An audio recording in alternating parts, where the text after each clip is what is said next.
Hello everybody, welcome back to another video, and today we gotta talk about something. Infinity Ward has just taken downtime from the Modern Warfare 2 beta.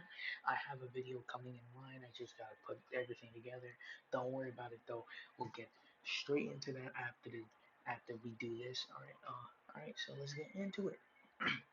It has been amazing to see so many of you hopping into weekend one of our multiplayer beta on Sony platforms, and look forward to many more of you joining us for weekend two across all platforms.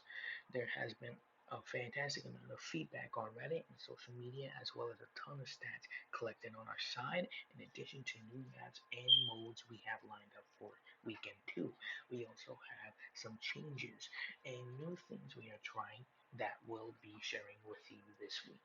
Throughout weekend one, we played the game, watched the game being played, read your feedback, and talked to many of you. At a high level, leading to weekend two, we fixed various crashes, addressed a few gameplay exploits, patched some map geo and lighting issues, and updated the progression for some gunsmith related bugs.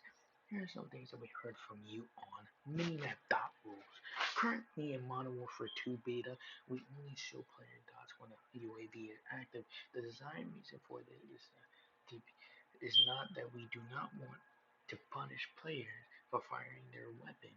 We also want players to actively search out the origin of a gunshot versus traveling directly to where the dot is on the minimap.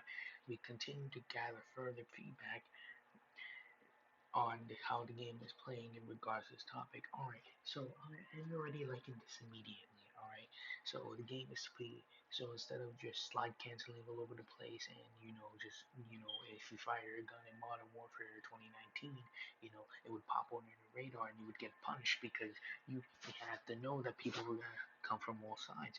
Now what they're doing is they're trying to make sure that you don't get punished and that you only play tactically. And this means there won't be red dots, which is kind of like it makes it harder to play the game, but it makes the game even better to play. It's kind of a harder but better gameplay. And so far, I'm liking where this is going with this UAV dot stuff. And yeah, all right, let's get into the second one. Target tracking. We've seen feedback that it is hard to track targets once you get into a firefight. We agree this is an issue, and we have changes incoming to reduce muzzle smoke opacity, to increase the visibility of muzzle flash, to help engage someone who is firing at you. These changes should help with tracking your opponent in combat. We are also investigating many ways to visually differentiate enemies and friendlies outside of the standard nameplates above heads of the opposing players.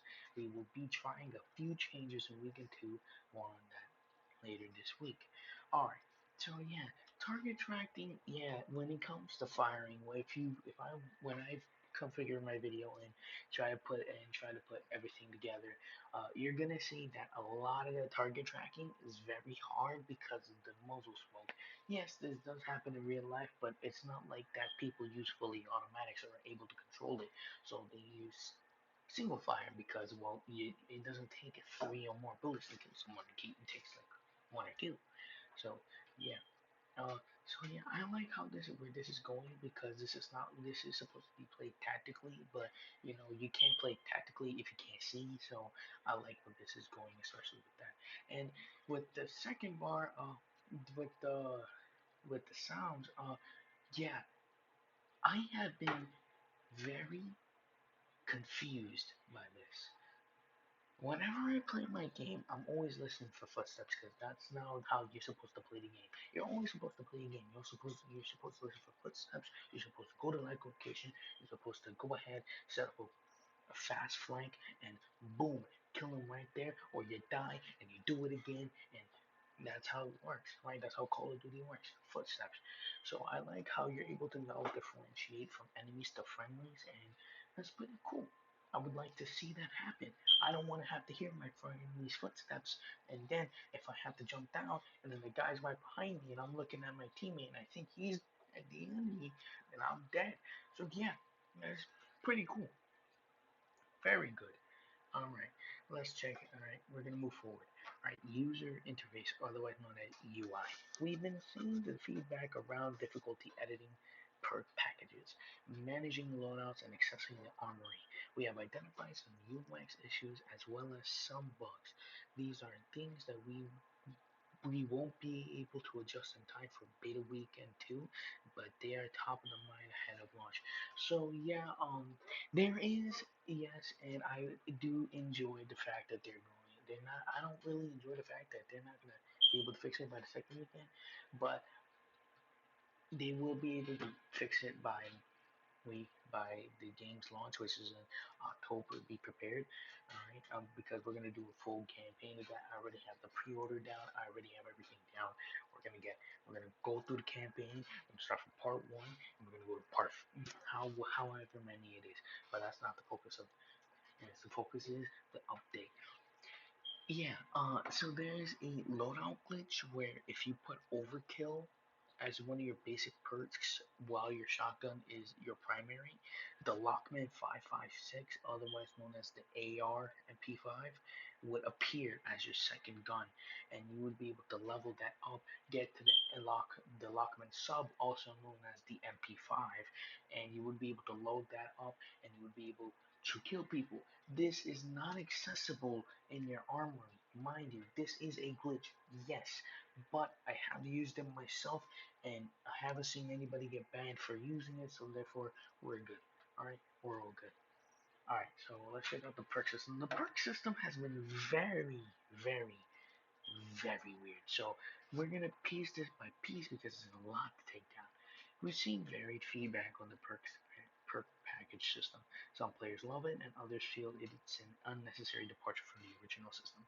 We feel it's a nice shake-up to perks work to general progression of a match.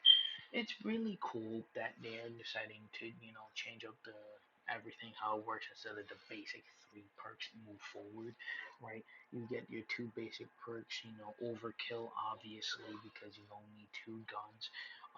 Sometimes for me, I run double time because I like moving mad fast, so like 30% longer tactical sprint. That's crazy. I'm taking that.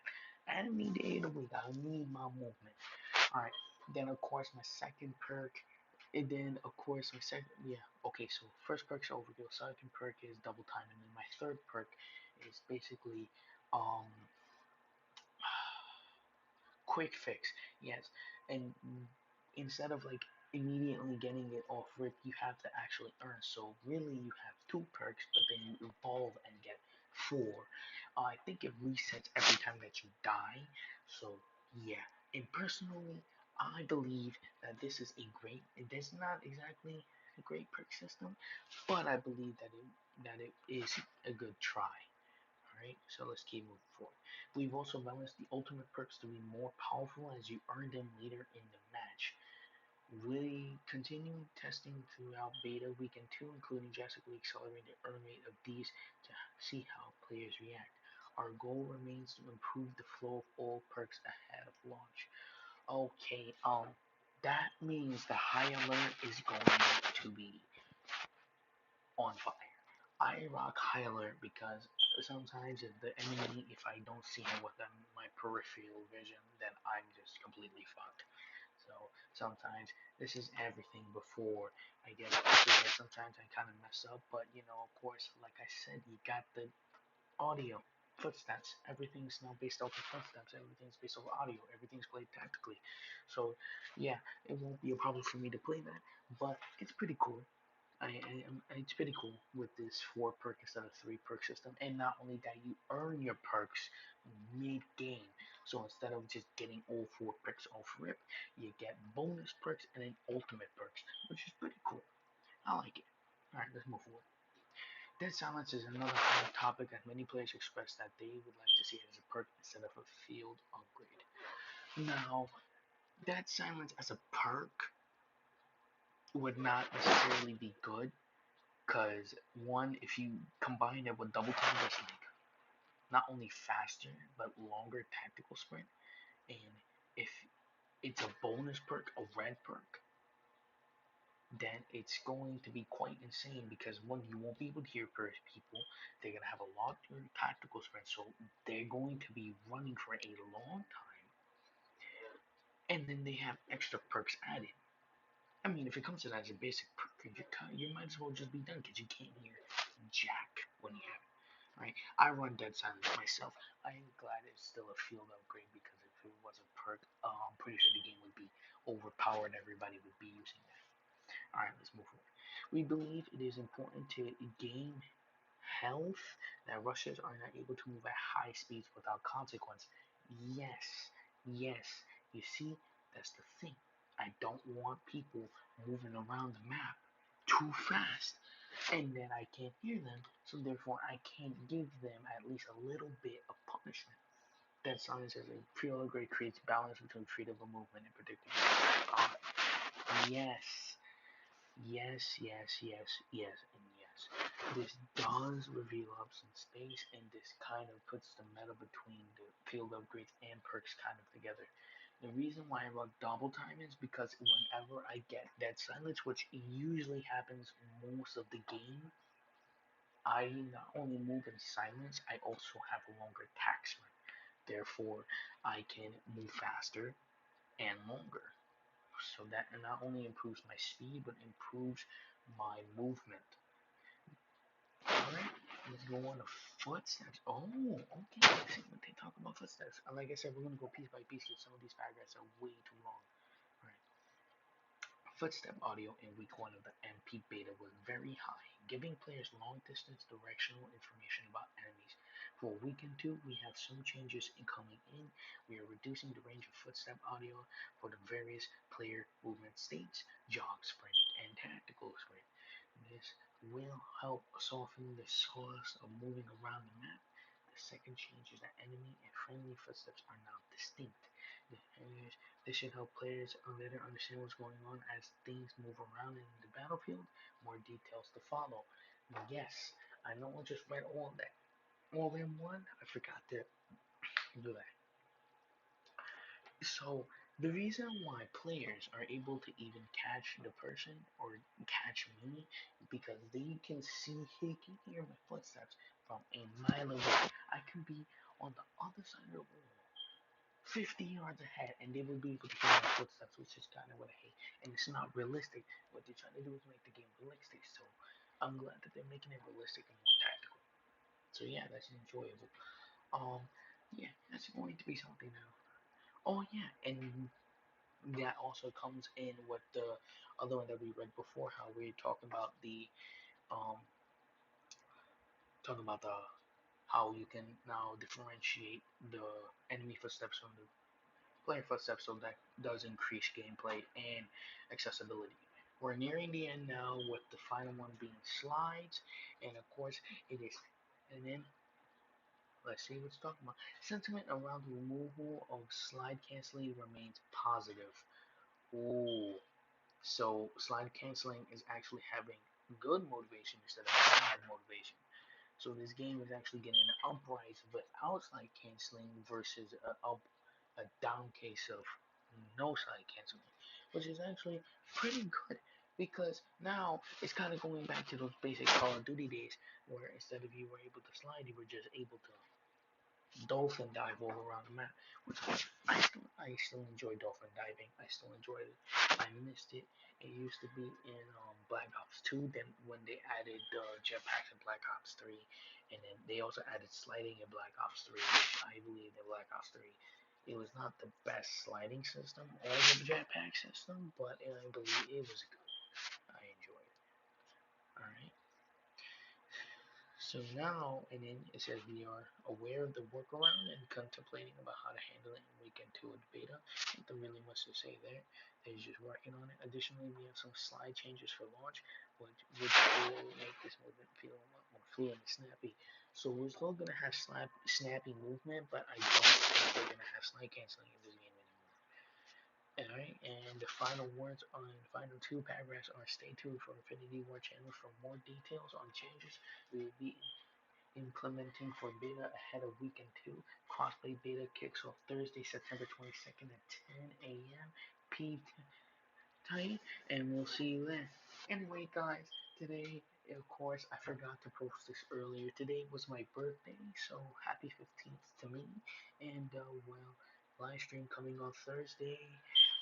When I get back, which is probably around 2, and then I gotta do my chores, which is around, it'll probably be done by 3:30 to 3:45. So I'll start streaming around that time. So thank you guys so much for watching this video. Thank you guys so much for reading with me, and I'm this little update that is now arriving.